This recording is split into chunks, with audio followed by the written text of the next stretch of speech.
Assalamualaikum warahmatullahi wabarakatuh. Selamat siang waktu Jakarta, selamat pagi di tempat Anda, dan kalau kami kini mungkin juga selamat sore ya Kak ya, sudah agak sore nih di Jepang sana. Bagaimana kabarnya sahabat semua di siang hari ini, di hari Sabtu siang ini, mudah-mudahan semua dalam keadaan yang sehat dan penuh kebahagiaan. Andai kata ada di antara kita yang mungkin sedang dalam, katakanlah, proses untuk pemulihan kesehatan ya, karena kalau di Jakarta nih, Kak Miki, wah ini kita lagi sedang perlu meningkatkan kewaspadaan lagi karena penyebaran Omikron maupun atau COVID-19 ini lagi seru-serunya di beberapa grup coaching ataupun di grup-grup rumah inspirasi itu beberapa bercerita bahwa sekeluarga sedang sakit, sedang pemulihan dan sebagainya. Semoga semua yang sedang dalam keadaan mungkin sedang dalam proses pemulihan segera dikaruniai kesehatan. Dan begitu sudah sehat, jangan lupa dijaga kesehatannya ya teman-teman semua ya, dengan terus menjaga tubuh kita supaya virus udah males lah kalau ketemu badan kita. Baik sahabat semua, di siang hari ini kita kembali bertemu di ruang berbagi rumah inspirasi di homeschooling usia dini bersama Kak Miki. Kita sapa dulu Kak Miki. Halo Kak Miki, sehat? Halo semuanya, sehat-sehat, alhamdulillah. Mantap Kak Miki. Nanti Kak Miki perkenalan lagi ya teman-teman yang hadir di hari ini ya Kak Miki ya, karena bisa jadi ada beberapa teman yang baru bergabung ya di mungkin di kelas lengkapnya Rumah Inspirasi dan baru pertama kali hadir di ruang berbagi ini, mungkin bertanya-tanya, Kak Miki ini siapa sih? Kalau dari suaranya medok-medok pasti tinggalnya kan di daerah Jawa mana gitu ya. Nah, nanti coba diceritakan kenapa kok tulisannya Japan. Japan nih Jawa mana nih? Jawa Pantura kah atau apa? Nah, nanti coba tolong diceritakan supaya teman-teman bisa melihat bahwa oh iya memang inilah seorang Kak Miki yang akan menjadi teman kita bersama di dalam sharing homeschooling usia dini kali ini. Sekali lagi teman-teman, ini adalah sebuah forum yang diadakan oleh Rumah Inspirasi untuk membantu kita semua, membantu teman-teman semua untuk mencicil ya atau mengunyah satu persatu materi demi materi yang kalau teman-teman masuk di webnya Rumah Inspirasi itu apa ya Kak Miki, banyak banget gitu ya, pokoknya materinya banyak. Saya nggak tahu Kak Miki sebagai yang sudah beberapa tahun bersama Rumah Inspirasi, apakah sudah menikmati semuanya? Kayaknya belum sempat menikmati, sudah ditambah lagi materinya kayaknya di Rumah Inspirasi. Belum lagi kalau ada aneka webinar yang selalu hadir di setiap bulannya begitu ya. Nah, jadi kami membantu teman-teman semua kalau di hari ini dengan Kak Miki di homeschooling usia dini, nanti kalau di momen berikutnya di bulan depan ada lagi homeschooling usia sekolah bersama Kak Nur. Momen ruang berbagi ini adalah untuk membantu teman-teman bisa lebih asik lagi di dalam menikmati materi-materi di Rumah Inspirasi secara bertahap, secara tematik. Begitu ya, Kak Miki ya. Dan hari ini kita kembali akan membahas tentang usia dini, sebuah momen yang sangat kelihatannya biasa-biasa saja ya Kak Miki. Usia dini ya anak kecil ya biasalah makan, main segala macam, tapi teman-teman semua justru di fase usia dini inilah kita sebagai orang tua menanamkan sebuah fondasi yang sangat penting di dalam menjaga rasa ingin tahu, di dalam menjaga kesehatan fisik dan mentalnya, itu justru di usia dini. Nah, bukan sayangnya, kebanyakan, mungkin saya dulu pun juga sempat demikian, kakak-kakak semua. Jadi, sempat berharap membayangkan bahwa anak-anak di usia dini itu sudah bisa ini gitu ya, sudah bisa kurikulumnya harusnya begitu. Anak usia dini itu sudah harus bisa begitu. Nggak tahu dari mana role modelnya, apakah mungkin kita pernah mengalami pendidikan yang sedemikian, atau sekarang kan apalagi masuk di area media sosial ya, makin banyak mungkin postingan-postingan yang terbaca baik di lingkaran kita ataupun mungkin berita-berita yang kemudian dia sudah bisa ini, dia sudah bisa itu, gimana caranya? Nah, ini yang kemudian kita ajak untuk kemudian yuk kita perkuat wawasan kita, perbanyak wawasan kita sebagai orang tua, sehingga kita bisa menikmati momen-momen bersama usia dini dengan lebih baik. Nah, di hari ini temanya kayaknya cukup apa ya Kak Miki ya, cukup menjadi pertanyaan ya untuk bagi ibu-ibu khususnya yang sedang memiliki anak usia dini. Ini anak saya ngapain aja ya gitu ya, atau kita pakai bahasa kerennya kurikulum gitu ya. Kurikulum anak usia dini ini seperti apa sih? Apakah di dalam homeschooling, katakanlah mungkin kalau yang tidak mengambil jalur homeschooling mungkin ada dimasukkan di playdate atau di playgroup, di TK dan sebagainya. Tapi kalau homeschooling ini kita ngapain ya Kak Miki ya? Nah, sebagai praktisi homeschooling usia dini tentu Kak Miki akan jauh lebih bisa bercerita atau mengenai kesehariannya seperti apa. Nah, hari ini temanya adalah merupakan pandangan terhadap kurikulum di homeschooling usia dini. Sebelum kita akan saling berbagi, saya akan meminta Kak Miki untuk cerita sedikit ya Kak Miki ya, mungkin apa sudut pandangnya atau kenapa sih tema ini yang ingin Kak Miki angkat di dalam tema kali ini, dan setelah itu kita akan ada forum berbagi. Silakan nanti teman-teman yang ingin ikut berbagi sesuai dengan pertanyaan pemantik yang akan disampaikan Kak Miki, langsung saja raise hand ya. Raise hand teman-teman untuk kemudian nanti kita ajak untuk open mic untuk kemudian berbagi secara langsung. Dan di sini juga ada kolom chatting, silakan teman-teman manfaatkan juga kolom chatting untuk berbagi apa yang menjadi pandangan Anda, untuk berbagi katakanlah apa sih yang nanti menjadi jawaban atas pertanyaan pemantiknya Kak Miki. Karena teman-teman, dengan teman-teman proaktif berbagi, proaktif men-sharingkan apa-apa yang sedang ada di kepalanya teman-teman, siapa tahu itu menjadi sebuah pengkristalan yang baik dan ilmunya jadi semakin menjadi milik teman-teman semua. Baik, Kak Miki, tanpa berlama-lama lagi, waktu dan tempat akan saya persilakan ke Kak Miki. Buat teman-teman semua, silahkan menikmati apa yang akan disampaikan Kak Miki. Silakan Kak Miki, waktu dan tempat dipersilakan untuk mengawali Ya, belajar siang hari. halo.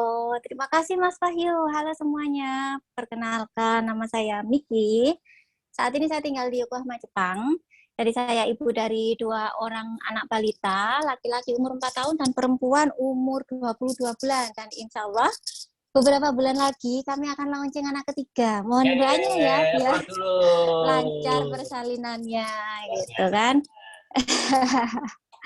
Oke, jadi kali ini di sini saya bukan sebagai pemateri ya, bukan juga sebagai narasumber. Jadi semua materi tentang tema kurikulum dan panduan homeschooling anak usia dini itu sudah ada di ruang kelas ya.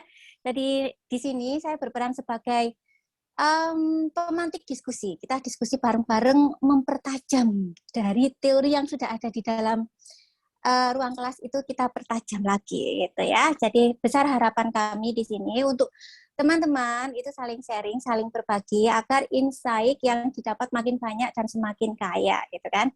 Nah, kenapa nih di pertemuan kedua saya memilih tema ini, karena kurikulum itu lumayan hot news ya untuk kita, terutama para yang baru mulai gitu kan.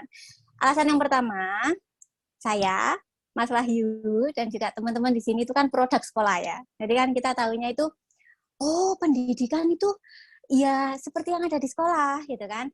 Ada kurikulumnya, kemudian topik-topik tema-temanya itu sudah ditentukan, kemudian ada jam-jam pelajarannya yang sudah pasti kayak gitu. Jadi secara sadar nggak sadar, kebawa gitu.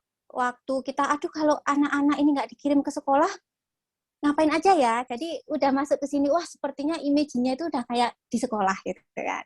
Kemudian yang kedua, zaman sekarang itu beda dengan 10 tahun yang lalu, 20 tahun yang lalu gitu kan. Kalau para praktisi senior seperti Mbak Lala atau yang sudah 20 tahunan, 10-20 tahunan lebih menjalankan homeschooling itu lebih lebih tenang gitu kan dibandingkan saat seperti kita sekarang ini, karena sekarang ini itu terlalu gegap gempita gitu kan. Jadi banyak sekali model-model yang masuk ke Indonesia. Sebenarnya model itu udah lama sih, cuman kan bisa jadi karena di Indonesia itu semakin banyak praktisi pendidikan rumah, kemudian juga makin banyak banget orang tua yang semakin aware dengan pendidikan anak-anak, jadinya informasi itu makin banyak gitu. Di satu sisi ini tuh blessing banget buat kita ya kan sebagai orang tua. Tapi di sisi lain ini tuh bikin puyeng, bikin mata itu kelilipan ya kan. Apalagi kan sosmed juga udah semakin center banget gitu kan. Jadi banyak juga yang mengupload kegiatan keseharian bersama anak-anaknya. Nah, ini kadang juga membuat kita itu insecure seperti itu. Nah, tentang kurikulum ini, kalau saya boleh sedikit cerita, saya juga mengalami proses teman-teman. Jadi butuh waktu 1 tahun saya itu untuk mix and match, mencari kurikulum yang enak buat kami gitu. Jadi kalau misalkan teman-teman di sini sudah ada yang 1 bulan tapi kok belum menemu ya, kemudian seminggu, 2 bulan, apalagi beberapa hari, kemudian masih bingung, nggak apa-apa, itu sih wajar gitu kan. Jadi tetap aja jalan. Kalau misalkan teman-teman baca buku di e-booknya Rumah Inspirasi di Ruang Kelas itu ada loh panduan-panduannya, ada tips-tipsnya gimana kita memulai gitu kan, memulai kegiatan kita kesehariannya. Seperti itu Mas Wahyu. Ini saya kembalikan dulu ke Mas Wahyu ya sebelum Oke. masuk ke pertanyaan pemantik ya. Terima kasih Kak Miki. Sebelum kita masuk ke pertanyaan pemantik, saya mau tanya dulu dong ke Kak Miki. Tadi kan katanya ada proses setahun ya untuk kemudian menemukan, walaupun bisa dibilang mungkin sekarang juga masih dalam pencarian ya Kak Miki ya, karena anak berkembang, anak minatnya berubah dan sebagainya. Apalagi ini nanti mau ada follower baru di keluarganya Kak Miki dan suami, pasti akan ada penyesuaian lagi. Boleh tahu nggak Kak Miki, setahun ini bongkar pasangnya kayak apa sih kalau dari sisinya Kak Miki? Pertama pakai apa, terus diapain lagi, sampai akhirnya Kak Miki sekarang ini bagaimana menerapkan kurikulum di keluarganya, atau seperti apa? Silakan Kak Miki, biar jadi wawasan buat teman-teman juga. Oke. Jadi kurikulum keluarga kami itu bisa dibilang aneh ya. Woi, Mungkin kalau pakai buku kalau apa tuh? Buku teman-teman aneh ada bisa dicari di mana Kak Miki, kurikulum aneh? soalnya gini Mas Wahyu, soalnya saya sendiri tuh aneh orangnya. Jadi saya hanya aneh, bikin kurikulumnya pun aneh gitu kan. Jadi kalau misalkan teman-teman yang pernah lihat Instagram saya, kemudian melihat kurikulum saya, mungkin memang aneh karena memang saya pakai kurikulum, tapi itu kurikulum keluarga. Nah, berangkatnya itu dari visi misi pendidikan keluarga, jadi kurikulum, kemudian tiap tahun itu saya breakdown menjadi indikator-indikator, yang indikator itu jadi panduan kami. Oh, ternyata keseharian kami tuh on track loh. Oh, ternyata keseharian kami tuh melenceng jauh gitu. Nah, dalam proses 1 tahun itu saya bongkar pasangnya ya mulai dari menyusun visi, menyusun misi, kemudian bikin kurikulum itu gitu kan. Kemudian juga pernah pakai metode A gitu kan. Aduh, kok sepertinya it's not my style gitu kan. Nyoba lagi yang B, nyoba lagi, begitu juga jenis-jenis kegiatan, begitu juga menyusun jadwal, sepertinya kali it's not, nggak cocok lah gitu kan. Jadi terus aja bongkar pasang itu sampai akhirnya semakin hari, semakin tahun kan berubah ya Mas ya, jadinya berkembang terus kan. Jadinya ada gitu momen yang akhirnya saya pahami, saya perlu belajar homeschooling, ya kan? Tapi di sisi lain, saya harus menguatkan kondisi rumah, gitu kan? Karena yang namanya homeschooling itu kan pendidikan rumah ya, pendidikan keluarga. Nggak bisa saya hanya milih, wes aku hanya ngurusi homeschooling, aku nggak ngurusi rumah, aku nggak ngurusi suamiku, kan nggak bisa kayak gitu kan. Jadinya saya berusaha untuk menyelaraskan, menggabungkan itu, akhirnya jadi benar-benar ini kurikulum ala keluarga kami gitu kan. Jadi saya benar-benar berproses jalan sama-sama, akhirnya di tahun kemarin itu bisa nemu titik temunya Mas Andit, malah akhirnya jadi ketemu kitchen classroom dan garden classroom itu dari situ. Gitu. Itu sedang dijalankan karena bisa jadi Atar ya, anak yang pertama yang usia 4 tahun ya Kak Miki sekarang ya. Itu mulai menunjukkan ketertarikan di dalam dunia gardening, di dalam dunia perdapuran, pertanaman gitu ya. Terus kemudian begitu sudah ada adiknya yang mungkin ya ngikut aja kan apa yang kemudian dilakukan. Ngikut aja. Nanti begitu ada anak ketiga, wah ini seru lagi nih, sudah masuk kombinasi usia sekolah, usia dini, makin asik lagi. Nah, ya teman-teman semua, semoga mendapatkan, sebelumnya aplaus dulu dong buat Kak Miki untuk sharing pembukanya. Semoga sudah mendapatkan beberapa insight-insight menarik ya dari apa yang disampaikan oleh Kak Miki. Nah, sebelum kita masuk ke pertanyaan pemantik, saya ingin mengajak teman-teman, silakan 1 atau 2 orang yang mau nggak berbagi, kan mungkin sudah menyimak nih materi-materi yang materi pengantar dari Rumah Inspirasi yang sudah di-sharekan oleh Kak Miki, ada tentang kurikulum, lalu tentang memperkenalkan podcast, memperkenalkan jalan pendidikan atau keseharian tanpa kurikulum yang disebut sebagai unschooling. Ada yang mau berbagi? Mungkin teman-teman silakan boleh raise hand.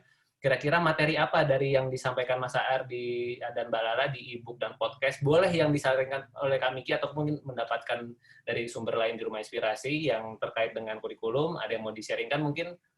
Menurut saya ini ngena banget nih, bisa seperti itu. Silakan. Oh, Kak Hani, monggo silakan Kak Hani, silakan open mic. Silakan disampaikan. Perkenalan dulu ya Kak Hani ya, domisili di mana, anak usia berapa, biar kita saling kenalan. Silakan. Cek suara. Oke, terdengar Kak, aman, bagus. Iya, terima kasih. Nama saya Hanifa. Saya tinggal di Malang. Ya. Iya. Ini terkait dengan yang disampaikan oleh Kak Miki Anak-anaknya usia tadi berapa, ya. Kak Hani, kalau boleh tahu?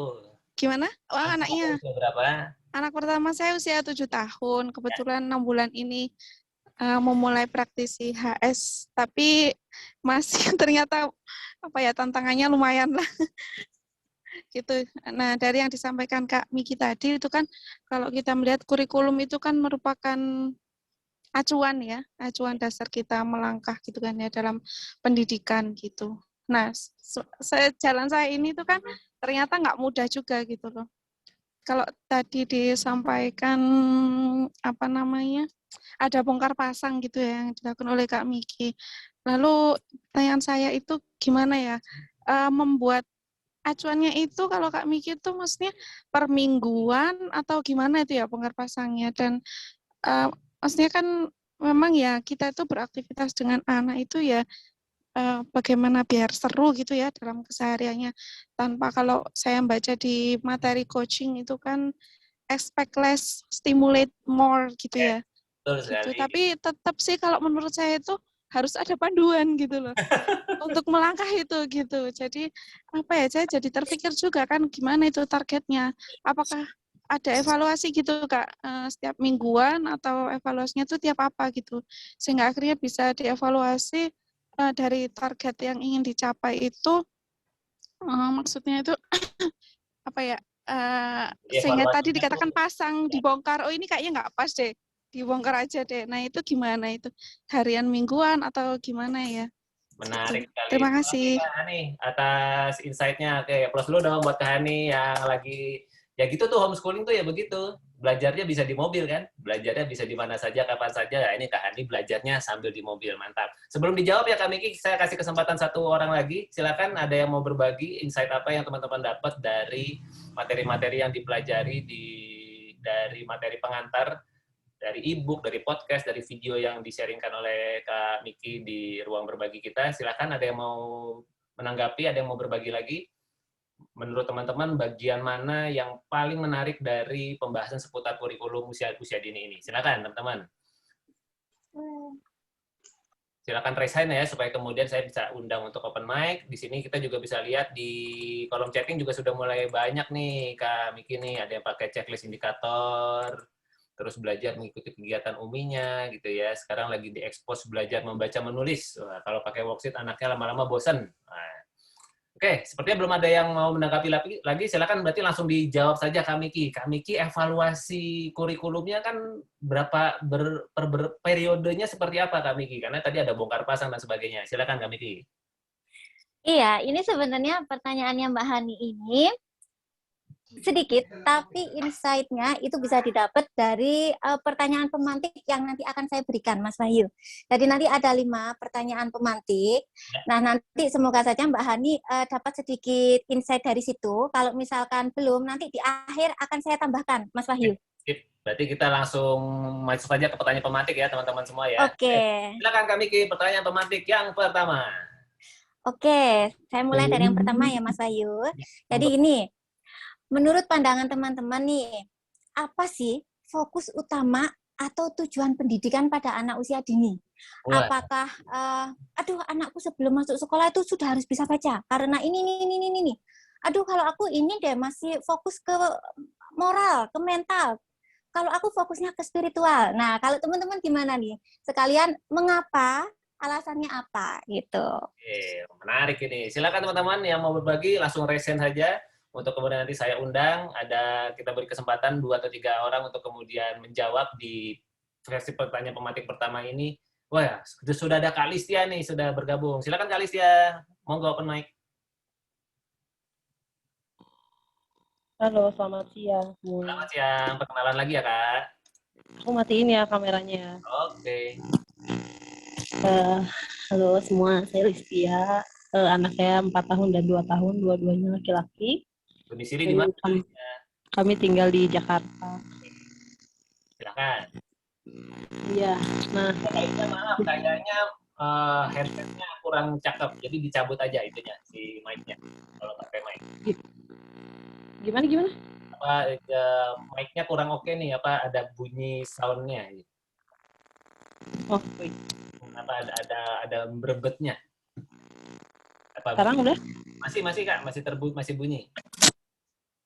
Sekarang udah, Kak. Nah, ini baru bersih. Silakan Kalistia lanjut. Nah, sebenarnya saya mau curhat dulu ya.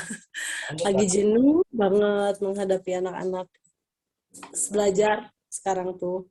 Kayaknya gampang banget kusut gitu untuk kayak tadi pagi anak-anak ada activity tapi terus kok cepet rewel, jadi akunya juga jadi males. Jadi sekarang lagi kurang enak lah gitu situasinya homeschooling kita itu gitu. Tapi fokus pengembangan saya untuk anak-anak usia dini ya, karena memang masih usia dini itu di kemandirian sih. Jadi anak-anak tuh didorong untuk bisa mandiri, untuk bisa hal-hal yang basic kayak misalnya makan sendiri kayak gitulah. Itu. Kalau untuk hal akademis kita belum ngejar, walaupun kemarin sempat kepikiran anak-anak yang seusianya anakku nih, yang si kakak yang mau sekolah yang udah sekolah itu kayaknya udah pada bisa baca gitu. Nah, anakku tuh masih banyak menolak untuk kegiatan akademis. Dikasih diperkenalkan, tapi masih belum enjoy gitu. Ya udah, dia masih seneng nyanyi, masih seneng Lego, masih seneng berantem. Udah itu dulu lah gitu. Jadi fokus di kita itu kemandirian sama keseharian yang nggak usut, keseharian yang nggak dipenuhi dengan rengekan dan teriakan emaknya gitu, karena masih usia dini dan mereka masih sering banget berantem ya gitu. Itu yang emaknya juga, ibunya juga lagi belajar untuk mengelola diri supaya bisa membersamai anak-anak tuh lebih happy gitu, supaya nyetrum juga nih ke anaknya, frekuensinya tuh bisa nyampe juga. Kalau ibunya tenang, ibunya happy, kan anaknya juga ikutan happy dan tenangnya. Itu sih jadi fokus kita. Iya. Terima kasih Kalistia. Aplaus dulu dong buat Kalistia. Fokusnya di kemandirian dan keseharian yang minus drama gitu ya Kalistia ya. Mudah-mudahan segera menemukan formasi terbaiknya. Nah, silakan mungkin teman-teman. Wah, ini sudah ada Kak Nadia. Silakan Kak Nadia, boleh open mic. Halo, tes. Ya, silakan. Oke. Halo semuanya teman-teman. Kenalin, nama saya, panggilannya biasanya Intan. Saya tinggal di pinggiran Tangsel, masuk Bogor. Anak saya saat ini usianya 2 tahun 9 bulan, hampir 3 tahun, dan saat ini insya Allah akan dapat adik dalam Wah, sangat doain ya. Iya, kalau sebenarnya pertanyaan pemantik tadi itu bikin saya ketawa sendiri. Kenapa? Karena sebenarnya secara apa yang diyakini saat ini, ketika anak belum umur 3 tahun, itu masih kayak, oh enggak, sebelum sekolah pokoknya enggak wajib dia harus bisa baca. Kan kalau teori gitu ya. Tapi memang saya sendiri, nanti kalau umurnya 5 tahun, kalau dia belum bisa juga, yakin loh gitu, masih gitu. Cuma memang yang saya lakukan dan pasangan saya lakukan saat ini, pokoknya pastinya bonding, itu yang paling penting. Kemudian kematangan emosional dalam artian, dia harus bisa menyampaikan perasaan dia dengan baik gitu. Jadi komunikasi dengan orang tuanya pun jadi lebih baik. Kita paham gitu dia maunya apa. Lalu kita ya stimulasi sih memang kita biasakan baca buku, kita biasakan curhat sebelum tidur gitu. Apa yang dirasain hari ini, senangnya apa. Jadi benar-benar masih fokus di sana. Cuma memang kesulitannya sih saya rasa untuk hal-hal yang kita mencoba stimulasi tapi dia masih menolak banget. Gitu. Misalnya dia senang membaca buku apa segala macam, tapi masih kayaknya tuh gampang menyerah untuk coret-coret atau gambar. Belum kelihatan interest ke sana. Jadi kayak agak-agak gimana apa gitu. Kapan kita harus follow the child terus gitu. Kapan kita agak sedikit harus push. Ini kita butuh nih. Gitu doang sih. Terima kasih. Terima kasih. Buat kaitan sepertinya apa ya yang menjadi rencana atau visinya Kak Intan di usia dini ini juga mungkin diamini juga ya Kak Miki ya oleh teman-teman di sini, yaitu ada di sisi bonding dan kemudian ya kemampuan untuk berkomunikasi, artinya apa menyelaraskan, menyampaikan apa yang ada di dalam pikiran mereka dan itu dibangun melalui ngobrol sehari-hari. Wah, itu udah menang banyak lah Kak Intan, luar biasa. Plus dulu ya Kak Intan. Oke, satu lagi ya Kak Esti ya, nanti buat Kak Caroline silakan disimpan nanti responnya untuk kemudian nanti masuk di pertanyaan pemantik berikutnya. Silakan Kak Esti. Ya, selamat siang. Saya Esti dari Makassar. Ya. Ibu dari 2 orang anak. Yang pertama umur 6 tahun, adiknya Pepet, bedanya 1,5 tahun, sekarang umur 4,5. Ya. Jadi 1 TKB, 1 TKA lah gitu ya di rumah. Nih, ngomong lagi. Wah, ikutan Halo, belajar sama Mama. Iya, sebentar mau ngomong dulu. Menambahkan 2 teman-teman yang tadi yang udah bicara tentang fokus pendidikan anak usia dini, kalau buat saya, yang saya alami berdasarkan pengalaman tuh nunggu ini sih Kak, sensitive window. Jadi setiap anak itu, saya pernah diskusi dengan salah satu psikolog anak gitu ya, bahwa setiap anak itu punya sensitive window-nya masing-masing gitu. Ketika itu jendelanya sudah terbuka, biasanya dia akan lebih mudah tuh percepatannya dalam belajar gitu. Nah, itu akan muncul di usia startnya biasanya 4 tahun gitu ya. 4, 5, 6, 7. Nah, yang saya lakukan di masa usia dini adalah sebenarnya nungguin aja gitu. Jadi ibarat mesin tuh manasin mesin gitu. Manasin mesinnya sambil nunggu kapan nih dia kira-kira siap buat diajak belajar lebih gitu. Dan tiap anak beda-beda gitu ya. Kakaknya dulu umur 4 tahun tuh adanya nggak mau gitu. Tapi sekalinya mau, nanti langsung kayak semuanya jadi lebih mudah bagi dia gitu, mulai dari belajar yang ini, belajar yang itu, belajar yang ini, dia kayak udah siap, udah puas mungkin main-mainnya gitu ya. Jadi dia udah siap gitu. Dan sekarang adiknya umur 4 belum muncul nih, saya masih nunggu aja gitu. Tapi saya yakin bahwa setiap anak akan punya masa sensitif window-nya tadi kebuka, dan tugas kita sebagai orang tua adalah mengamati dan jangan hilang momennya gitu. Ketika itu kita lihat dia udah mulai siap, ya langsung kita isi gitu sih Kak kalau dari saya. Thank you.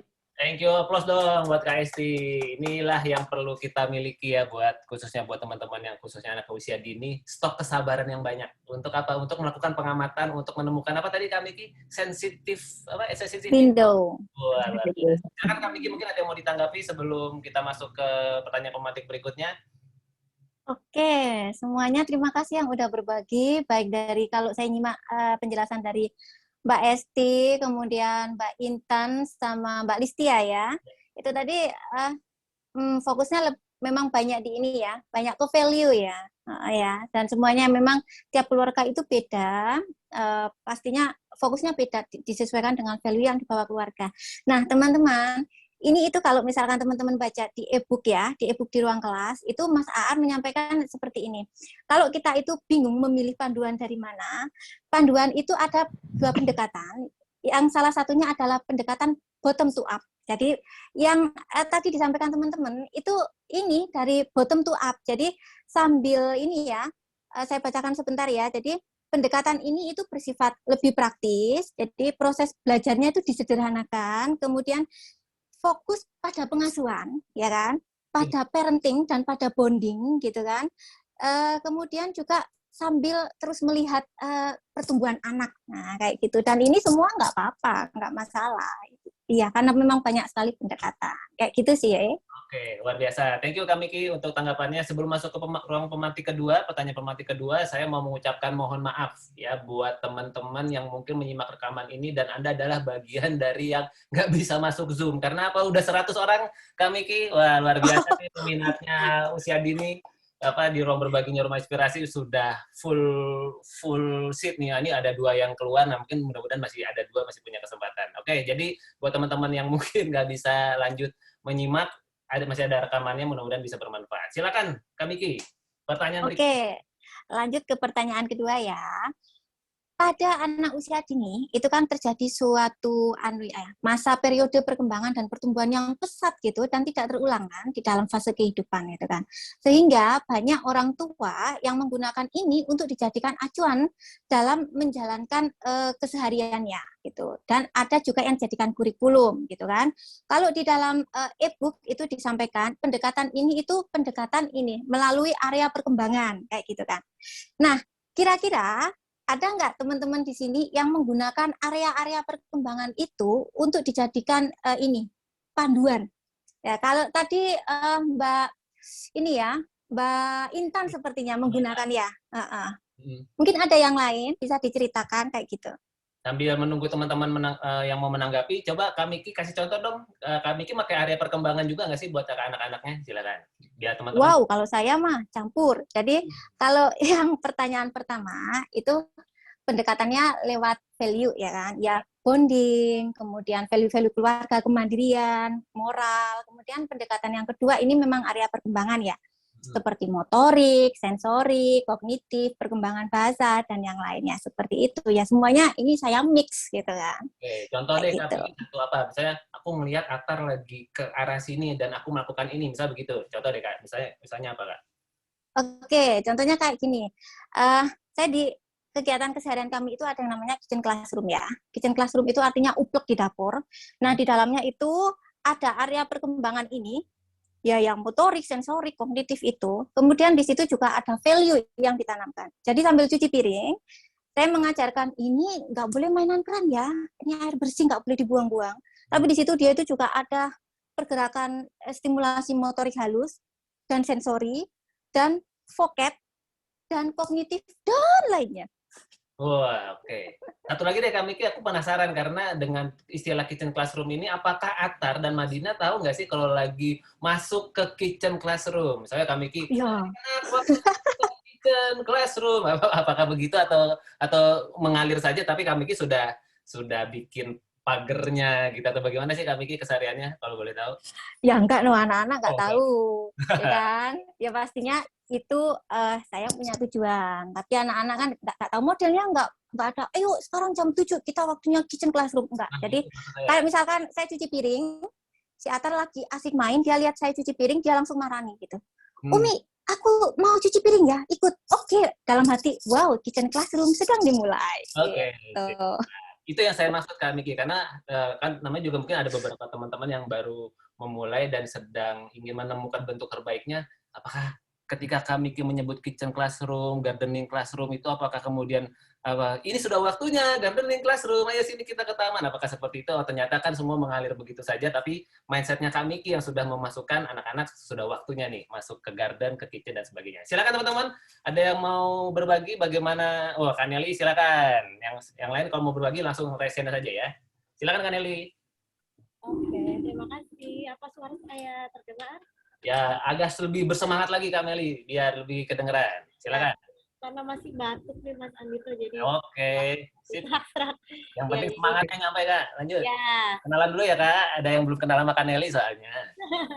oke, selamat siang semua. Perkenalkan, saya Nelly. Saya ibu dari 2 anak perempuan. Yang pertama usianya 7 tahun dan yang satu lagi usianya 4 tahun. Nah, saya bercerita berbagi pengalaman Domisili juga di ya. mana, Kak Nelly? Domisili. Oh iya, domisili saya di Serang, di Banten. Siapa tahu ketemu teman-teman yang seperjalanan di Serang, Banten. Silakan Kak Nelly. Amin, mudah-mudahan ada ya. Nanti kita kopdar. Oke, pengalaman saya untuk area perkembangan ini, Kak Miki, itu saya pernah pakai waktu anak saya yang pertama. Waktu dulu saat usianya 3-4 tahun kalau nggak salah itu. Kan kita baru memulai homeschooling nih ya. Kita kan belum punya kurikulum yang mau pakai apa-apa, belum punya gitu kan. Nah, akhirnya kan dari Rumah Inspirasi itu kan kita dikasih checklist indikator perkembangan anak itu ya. Nah, saya pakainya dari situ.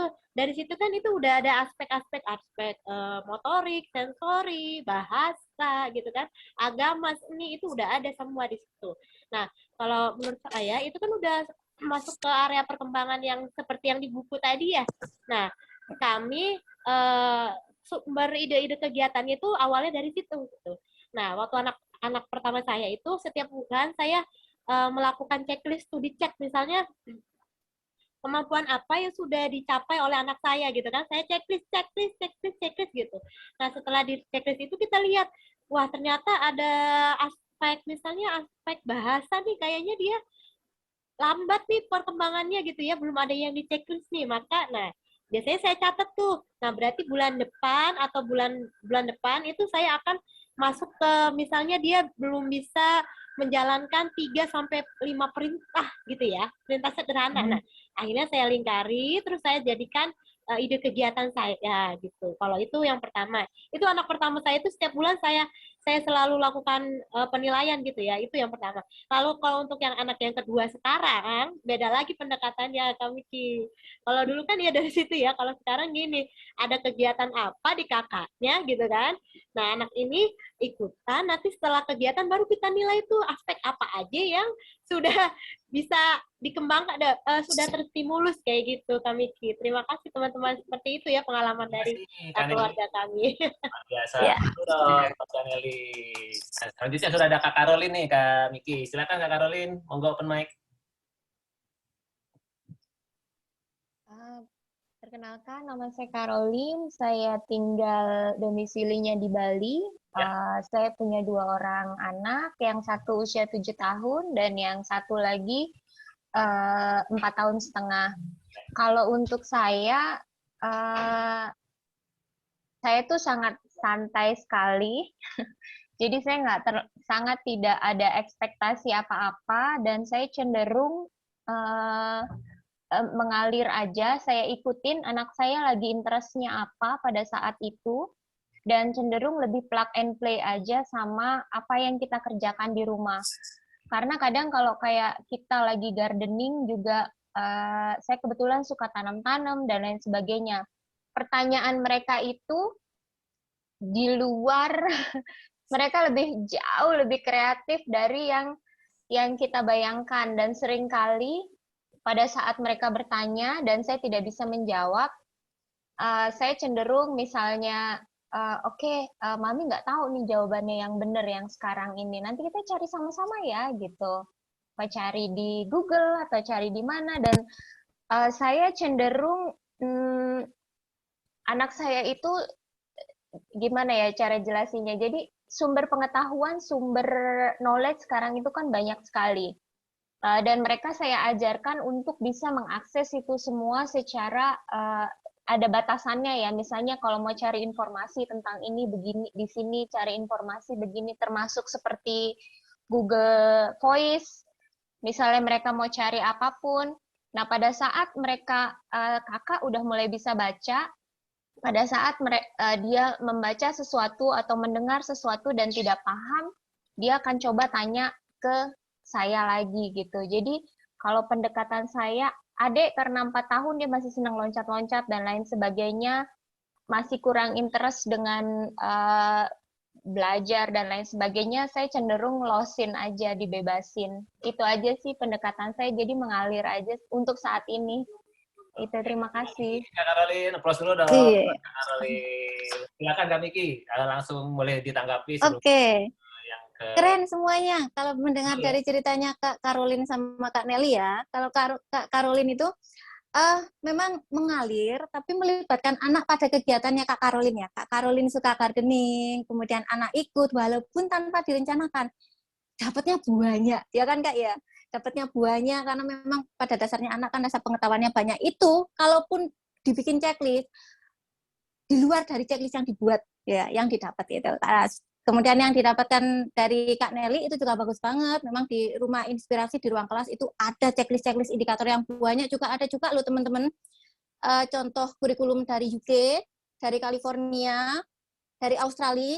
Nanti silakan dibuka ya di ruang kelas itu. Oke. Nah, saya melihat ini tadi barusan Kak Miki, sepertinya ada sebuah kecenderungan atau katakanlah pola yang menarik ketika ada anak pertama dengan adiknya, dari idealisme menjadi kegiatan, tapi begitu anak kedua kebalik gitu ya. Kegiatannya dulu baru nanti kita idealismenya gimana ya, apa yang kemudian bener banget Mas Wahyu, saya juga ngalami. Wah, seru banget. Nanti saya nunggu ceritanya Kak Miki, nanti kalau udah anak ketiga gimana nih kombinasinya, makin seru lagi. Silakan Kak Miki, pertanyaan berikutnya. Oke, lanjut ke pertanyaan ketiga ya. Ini pertanyaannya ditujukan buat teman-teman yang khusus menggunakan kurikulum. Jadi, buat teman-teman yang memilih menggunakan kurikulum, mengapa sih memilih pakai kurikulum? Dan tujuannya apa gitu kan? Pakai itu. Kemudian bisa diceritakan sedikit tentang prosesnya.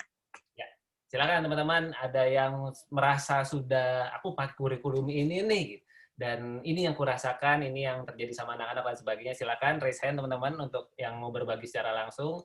Dan boleh juga langsung di komen di kolom komentar, mungkin kalau ada teman-teman yang belum punya kesempatan untuk raise hand dan bisa open mic, silakan. Ya, jadi gimana nih teman-teman yang mungkin sudah menentukan kurikulum buat anak-anak usia dininya?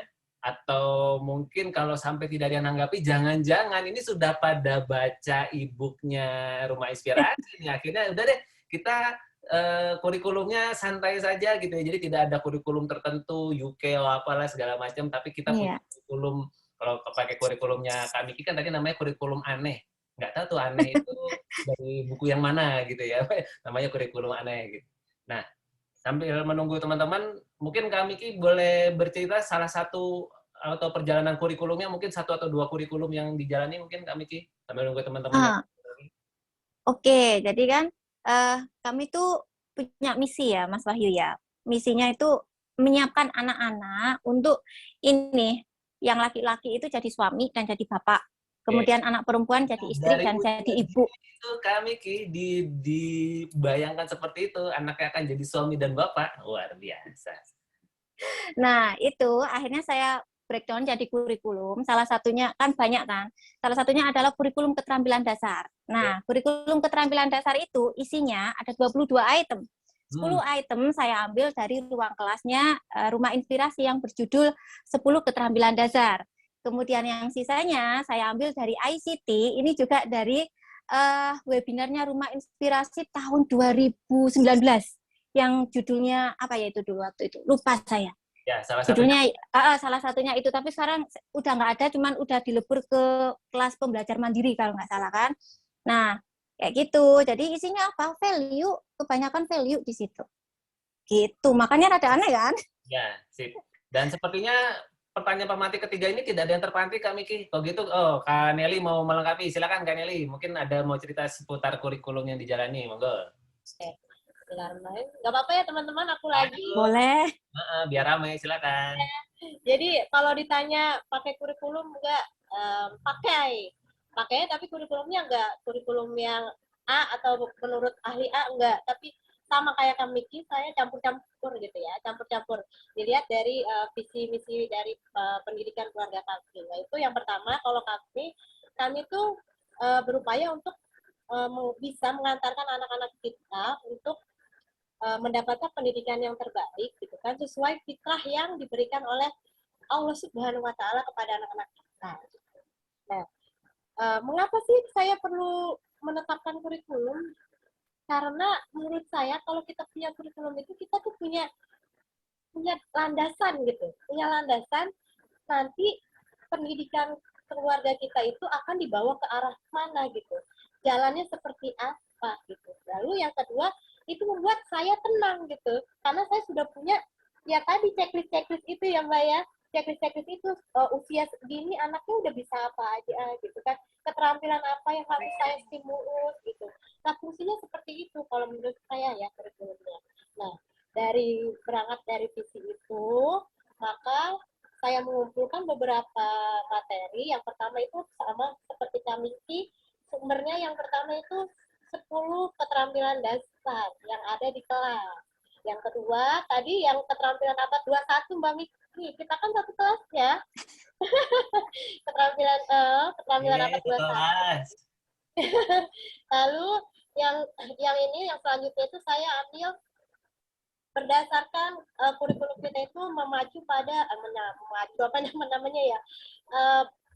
berdasarkan pada minat dan bakat anak kita. Yang keempat itu berdasarkan fitrah. Itu kalau di saya ya.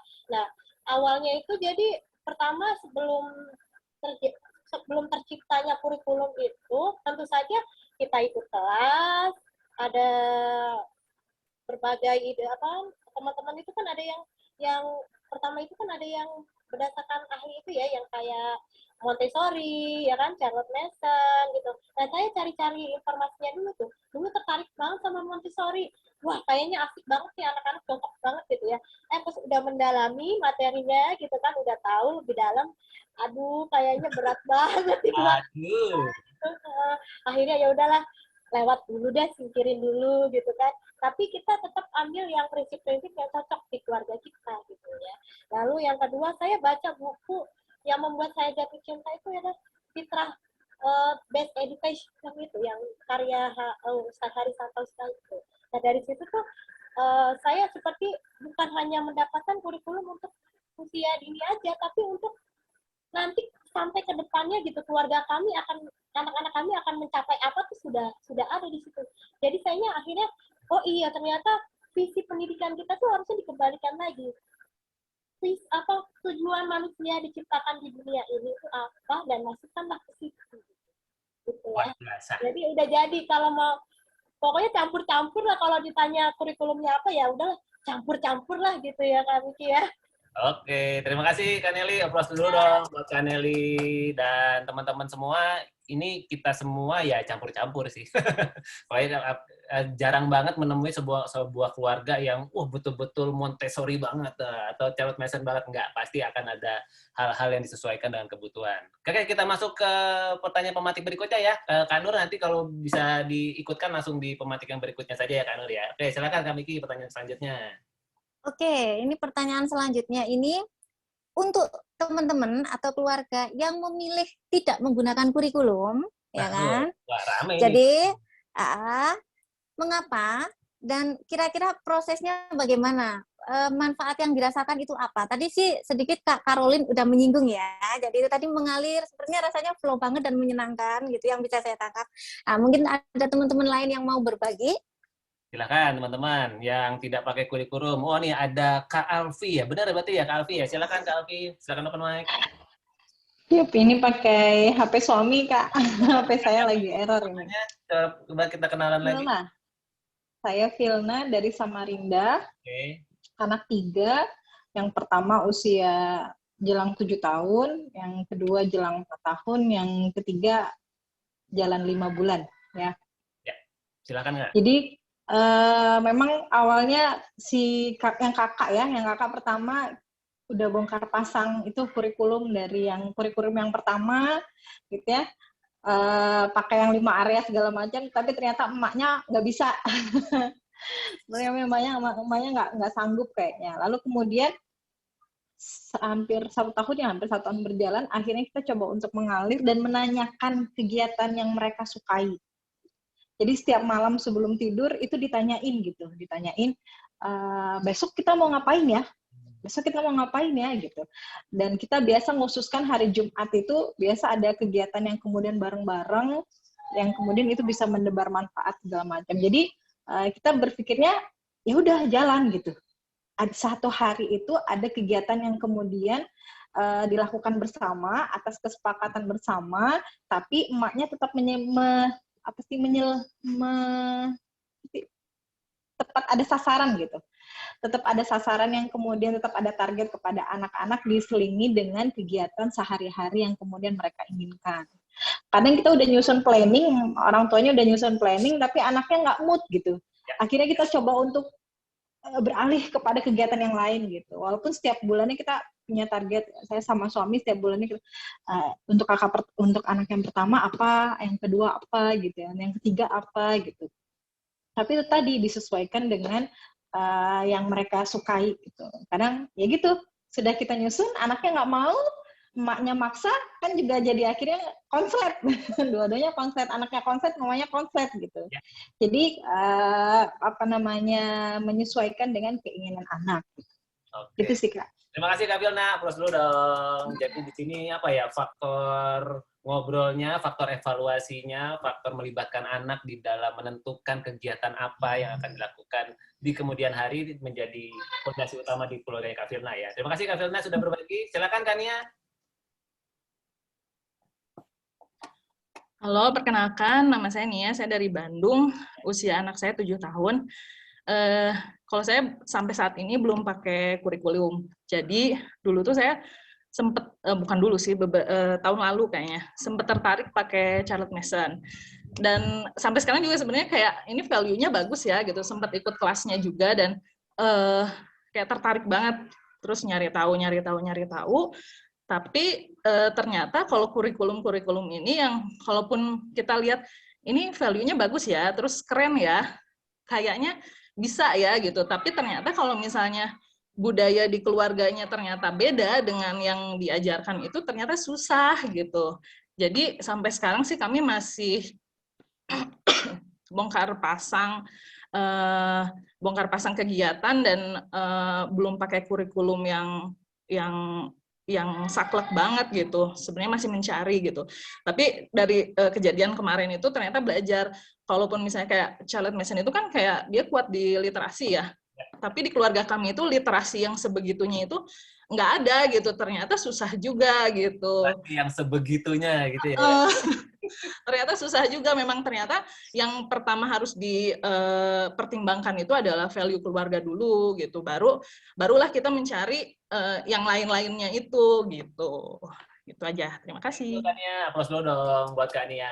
Jadi masih dalam proses menemukan ya Kak Nia ya untuk kemudian kurikulum terbaiknya seperti apa. Ini kalau kita lihat di kolom chatting yang menarik salah satunya dari Kak Firna ya. Jadi kalau anak kedua yang anak usia dini itu nggak pakai kurikulum berdasarkan pengalaman kakaknya ya dua pengalaman kakaknya yang ternyata lebih tercapai ketika tujuannya ketika mengalir. Jadi ketika mengalir justru tujuan atau visi pendidikan keluarganya malah jadi tercapai. Kadang-kadang malah begitu ya Kak Miki ya. Iya, benar Mas. Walaupun memang kelihatannya mengalir, tapi ada value yang dipegang oleh keluarga. Ya, gitu ya. Silakan Kak Miki, kita langsung masuk ke pertanyaan pematik terakhir nyata. Nggak kerasa nih kan. Kak Miki kita sudah di 10 menit terakhir ngobrol-ngobrol. Silakan Kak Miki.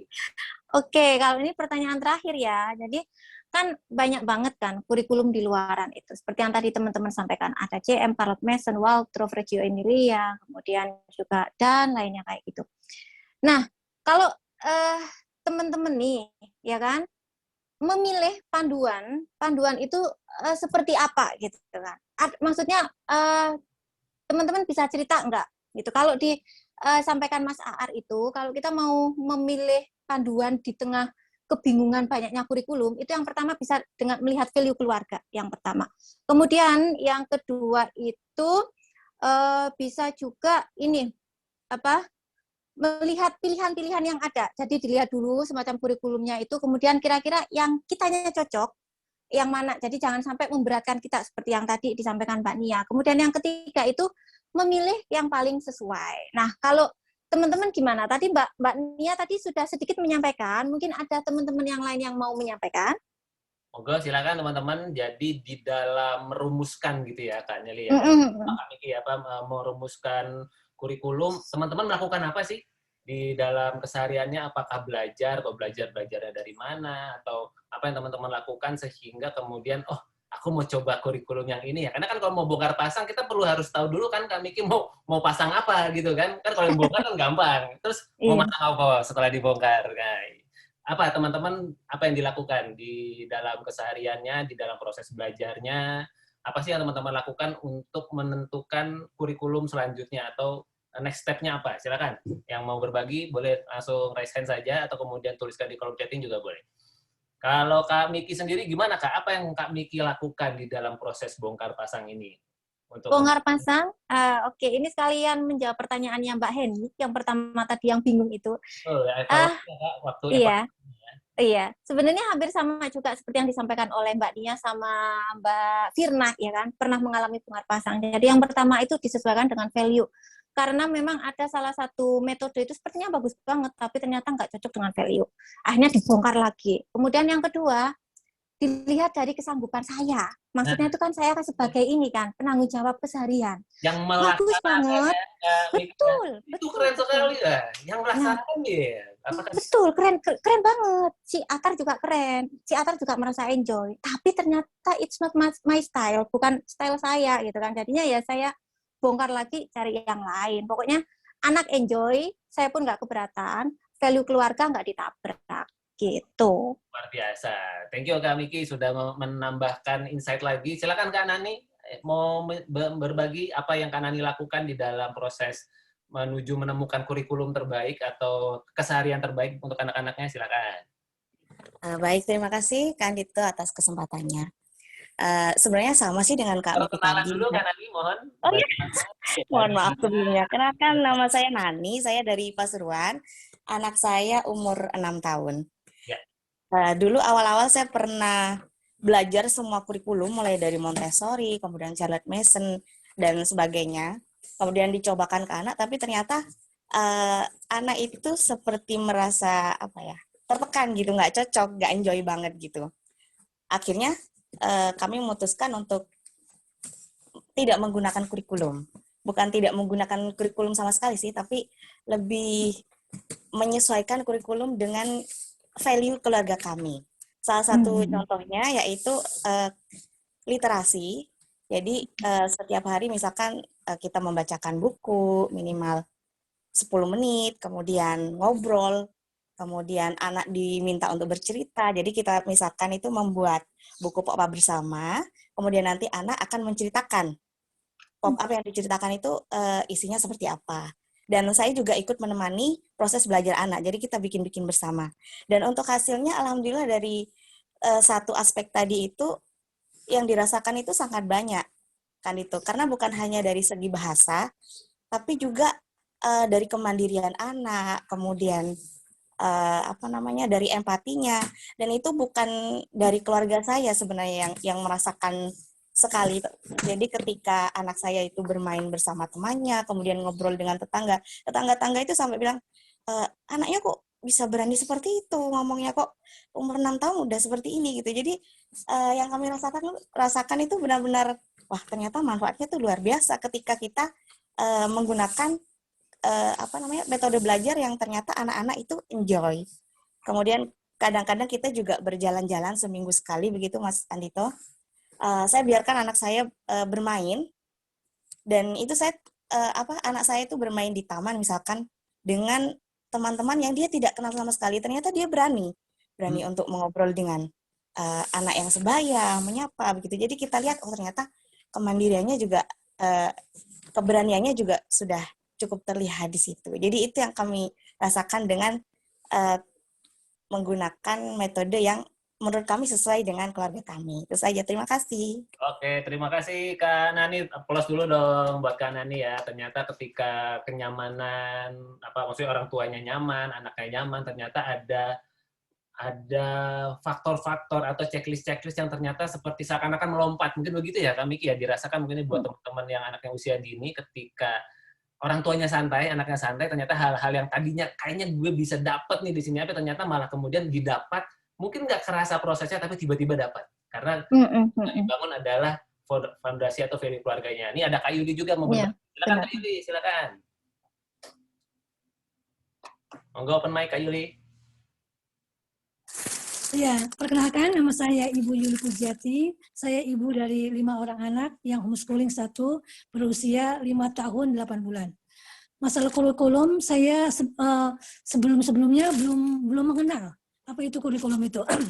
Jadi semua yang kira-kira bermanfaat buat anak saya ambil dan saya praktekkan. Dan setelah acara ini, saya baru mengenal apa itu kurikulum yang sesungguhnya.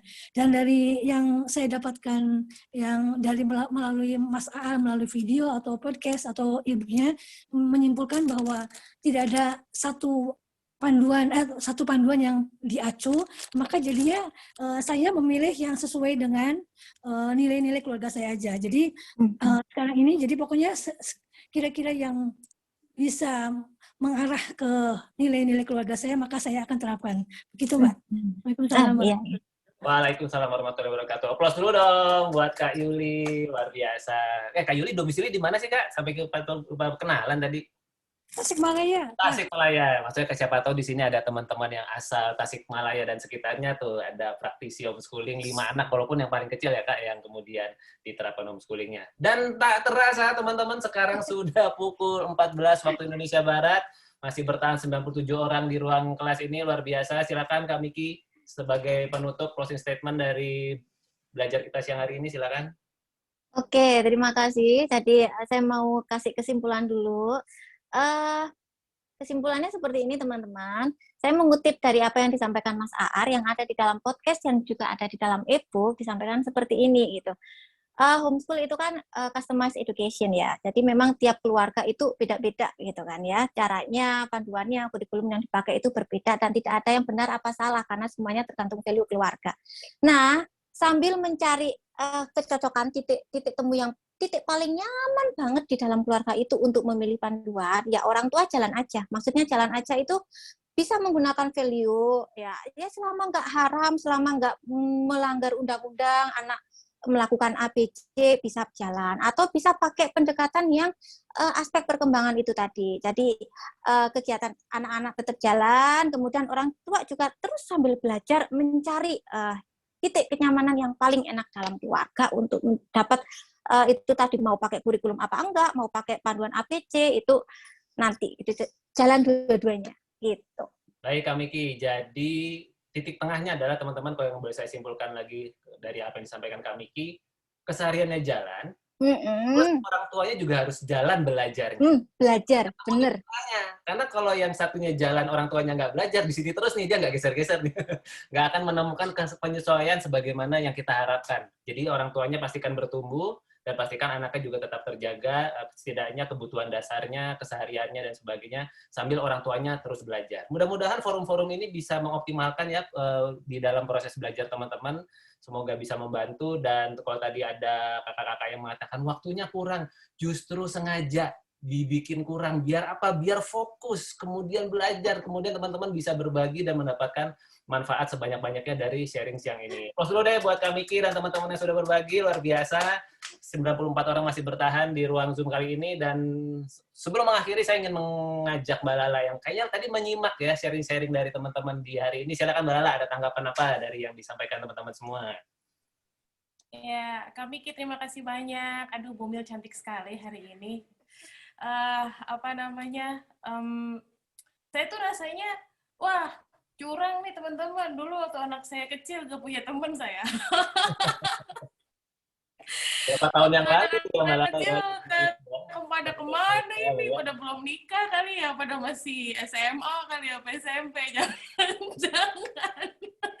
Tapi rasanya saya sampai ngerasa bahwa aduh enak banget ya kalau dulu waktu anak-anak masih kecil temannya sebanyak ini, paling nggak ada rasa aku nggak sendirian gitu, apa yang ku jalani ini nggak aneh kok gitu. Jadi kalau yang aku ingat tuh anak-anak usia dini tuh belum banyak kan yang homeschool gitu.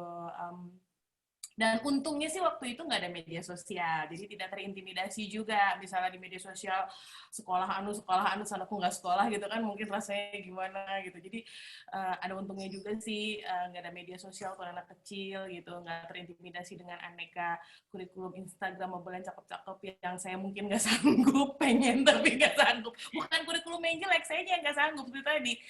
Kadang-kadang teman-teman, kalau kita melihat sebuah kurikulum yang bagus, yang kita pengen, dan kemudian kita nggak sanggup, kita tuh nggak boleh bilang, kurikulum itu gimana. Enggak, maksudnya gini, karena ada orang yang sanggup, dan orang yang sanggup itu juga emang bagus gitu. Nah kalau kita nggak sanggup, jangan kemudian kita agak jadi gimana gitu ya, ngerasa, itu pasti nggak mungkin. Enggak gitu.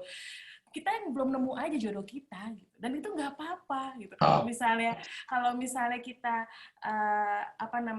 kemudian akhirnya jatuh cinta pada keseharian, atau kalau kita jatuh cinta pada sebuah kurikulum tertentu, dan misalnya kita jatuh cinta, kayak aku jatuh cinta dengan kurikulum keseharian, tapi keseharian itu nggak keren. Maksudnya nggak keren dalam arti kayaknya kurang terstruktur dan gimana gitu ya. Tapi inilah yang cocok buat keluargaku gitu. Maka menjalaninya dengan sebaik-baiknya, karena tadi yang penting kita menjalani dengan sukacita, anak bahagia, kitanya nggak kemerungsung, energi kita terjaga gitu ya, mereka bertumbuh. Dan saya memang ketolong banget di checklist. Itu tuh checklist itu betul-betul yang teman-teman pakai, yang slow and steady terutama, itu adalah yang saya pakai juga waktu anak kecil, dan itu yang lumayan membuat saya nggak ngerasa gimana-gimana gitu ya dengan anak saya nggak sekolah, karena saya paling tidak tahu bahwa anak saya bertumbuh. Memang nggak sekolah, memang beda jalannya, tapi ada yang bertumbuh. Gitu Kak Adit, Kak Miki sekali terima kasih teman-teman semua yang selamat belajar, luar biasa, saya seneng banget. Terima kasih sekali lagi teman-teman semua sudah hadir di ruang berbagi homeschooling usia dini, dan bagi teman-teman yang ingin belajar lagi bersama Kak Miki, kita akan hadir lagi di bulan depan. Kapan jadwalnya ditunggu saja, di akhir bulan atau di awal bulan di ruang web member.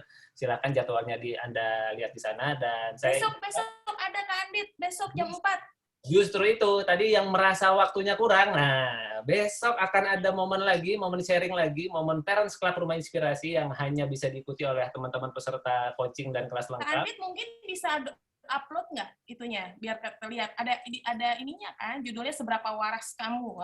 Nah, itu udah ada posternya ya? Udah ada posternya, ada. Arvin bisa nggak? Coba Mbak Lala yang share deh. Oke, aku boleh share nanti ada posternya udah Kak Ira udah kirim ini posternya. Mungkin tadi dikirim pas kegiatan sudah berjalan, jadi aku masih belum lihat posternya. Karena ini tema sangat basic banget ini buat teman-teman yang mungkin lagi mengalami, siapa tahu gitu ya, walaupun bahasanya agak sedikit emang segitunya ya gitu ya. Nah, nanti kita nunggu posternya, nunggu hadir. Besok sore, nah ini dia sudah hadir posternya teman-teman semua. Besok akan ada forum Parents Club Rumah Inspirasi. Judulnya, Seberapa Waraskah Kamu? Seberapa warasnya kamu? Ayo, yang nggak merasa nggak waras. Nah, kenapa kita mengangkat ini? Ya, kalau kata teman-teman yang mengangkat tema ini, karena ini menjadi salah satu fondasi yang penting di dalam mengelola keseharian. Untuk kemudian lebih mindful, untuk kemudian lebih mendapatkan, katakanlah, bisa memaknai keseharian. Dan besok, kayaknya tadi saya lihat ada beberapa teman-teman di sini yang akan menjadi peserta berperan besok hari. Tentu forumnya berbeda ya, forum Parents Club ini justru kami sangat berharap teman-teman bisa sampai lebih proaktif lagi, ya, karena nanti akan ada waktu diskusinya, akan ada kemudian nanti gantian berperan juga. Jadi saya sangat berharap teman-teman nanti yang ikut hadir, ikutan bergantian ya dengan teman-teman yang di sini, bisa berbagi juga, bisa berperan juga menjalankannya. Yang jelas besok temanya bakal seru banget ya. Jadi pastikan teman-teman kalau yang belum ada aktivitas kegiatan besok sore pukul 4 sampai selesai, pastikan teman-teman hadir deh di Parents Club ini dan dapatkan keseruan bersama Parents Club Rumah Inspirasi. Terima kasih ya Mbak Lala. Batas juga Kandit 100 juga karena kita pengennya diskusi benar. kayak gini. Ya, pokoknya kenapa ruang Zoom dibatasi? Karena kami hanya berharap hanya teman-teman yang memang sungguh-sungguh pengen belajar yang bisa masuk duluan. Karena kalau cuma mau dengerin aja mah lewat rekaman juga bisa gitu. Tapi kalau kemudian mendapatkan manfaat yang lebih dengan hadir langsung, nah silakan langsung mampir, kita bisa ketawa-ketawa bareng, mungkin nangis bareng gitu ya, karena iya gini banget sih. Ada psikolognya besok. Masalahnya ada psikolognya. Gitu. Jadi itu siap-siap aja teman-teman untuk mendapatkan wawasan yang super duper seru besok ya. Oke, teman-teman semua, terima kasih sudah hadir. Dan saya mengingatkan juga minggu depan juga merupakan ada tema dari Mbak Azena, teman sahabat psikolog kita yang kemudian akan berbagi juga, kalau nggak salah tentang persaudaraan ya, tentang sibling ya, nggak salah ya. Sibling. Betul, sibling rivalry yang akan dibahas. Jadi buat teman-teman, baik yang anaknya masih tunggal, apalagi kalau anaknya banyak. Nah, pasti sangat relevan nih kalau temanya dengan yang akan disampaikan oleh Kak Azena besok. Apa sih hal-hal yang mungkin bisa menambah wawasan kita sebagai orang tua, memahami hal-hal yang mungkin fundamental, mungkin perlu kita perkuat, mungkin perlu kita waspadai, kita jaga, supaya persaudaraan ini menjadi persaudaraan yang semakin bermakna gitu ya, bukan persaudaraan yang kemudian gesekan terus, berantem terus kita hanya fokus di berantemnya doang, padahal mungkin itu adalah salah satu cara komunikasi terbaik di antara keluarga dan saudara. Siapa tahu begitu. Ya, nanti kita dengar dari ahlinya, kalau kita kan praktisi, nggak ada ya, belajarnya bukan dari buku, kita nggak dapat gelar dari itu, tapi ini ada ahlinya yang kemudian akan lebih bisa memberikan insight. Wah, baik teman-teman semua, 10 menit sedikit lebih panjang dari pukul 2, semoga tidak mengurangi keseruan kita siang hari ini, semoga teman-teman mendapatkan manfaat. Buat teman-teman peserta coaching, saya kembali mengajak jangan langsung kemana-mana dulu, langsung ambil golden moment terbaik Anda. Mana yang menurut Anda menarik, sharingkan di grup WA coaching masing-masing. Dan sebelum saya tutup dengan pantun, kita foto dulu. Silakan teman-teman yang mau diabadikan di siang hari ini, silakan langsung buka kameranya. Nanti saya hanya akan memotret teman-teman yang mukanya kelihatan. Jadi kalau yang cuma nama doang, saya hide dulu ya. Jadi silakan. Saya pengen lihat ada berapa nih yang kemudian bisa kelihatan di layar. Oke, sip. Kita foto ya. Oh, ternyata ada 2 layar, teman-teman. Jadi mohon maaf, silakan bersiap-siap. Saya nggak tahu teman-teman ada di sebelah mana itunya ya wajahnya. Mari kita foto. Pastikan tangan Anda ada kelihatan di layar supaya kelihatan lebih dinamis, bukan kayak foto tempelan.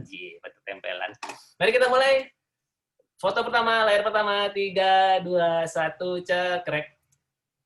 Oke, saya simpan dulu. Ya, sekarang kita masuk ke layar kedua. Siap-siap teman-teman. 3, 2, 1, cekrek.